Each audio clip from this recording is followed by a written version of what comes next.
At ESPN, the firings are continuing.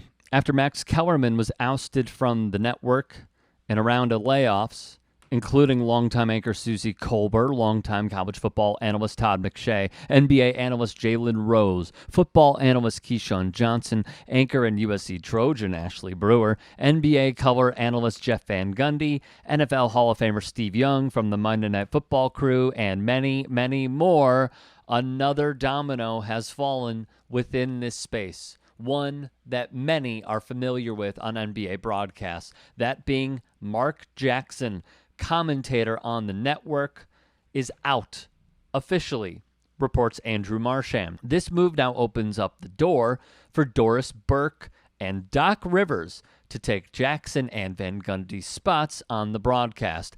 An interesting twist in all of this was, well, this that I'm going to show you.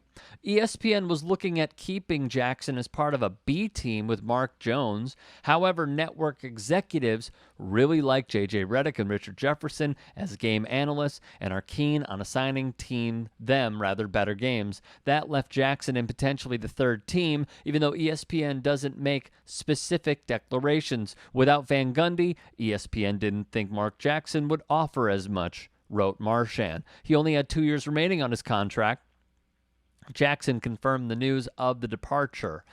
He would also write on his Twitter account the following, which read in part, "This morning, unexpectedly," that's a big word, "I was informed my services were no longer needed at ESPN. Although shocked and dismayed with the suddenness of it all, I would like to thank ESPN and all the staff for the past 15 plus years."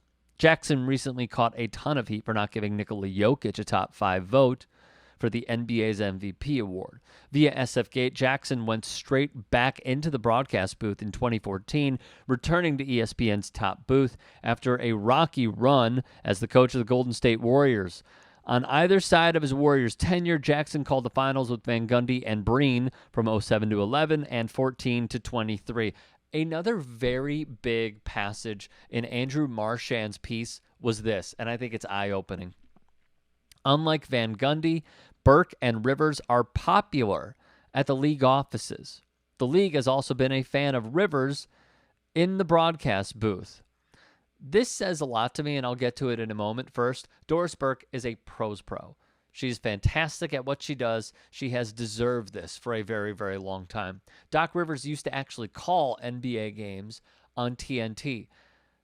The other part of this is that Doc Rivers could be in the same boat as a Mark Jackson, as a Jeff Van Gundy. I'll explain. Via Marchand once more. ESPN is expected to keep the NBA in the next round of billion-dollar deals. With ESPN's contract up in 2 years, it doesn't hurt to please the NBA. Awful announcing would put it like this. As for what the future holds, a return to coaching for Jackson or Van Gundy certainly isn't out of the question, given the numerous links for both men to be open to jobs in the past. Yahoo Sports as well. The promotion of Burke would be a historic one.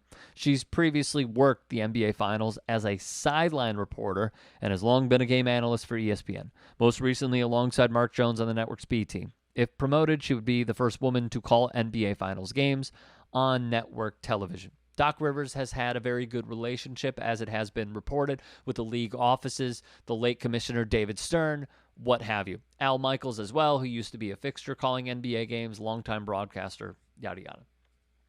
Here's my takeaway. It seems like ESPN is trying to appease the league offices if we followed the reporting and objective journalism that Van Gundy and Mark Jackson maybe ruffled too many feathers. But how? That's what I would be really interested in.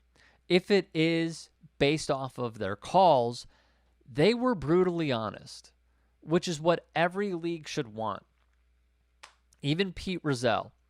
When Howard Cosell was calling Monday Night Football games, Rozelle wanted him there and enabled him to hold that chair. Yet, if we follow all of this, with Max Kellerman being gone, who really was fantastic on First Take, and then Get Up. If we follow Bomani Jones leaving, who was very truthful and honest and provided great perspective every time he was on a certain show. And then they get rid of Mark Jackson and Stan Van Gundy, who were arguably the most successful broadcasting team in NBA history. Can't we just kind of put connect the dots here and say that they're just not looking for that right now? I think that's probably fair to say.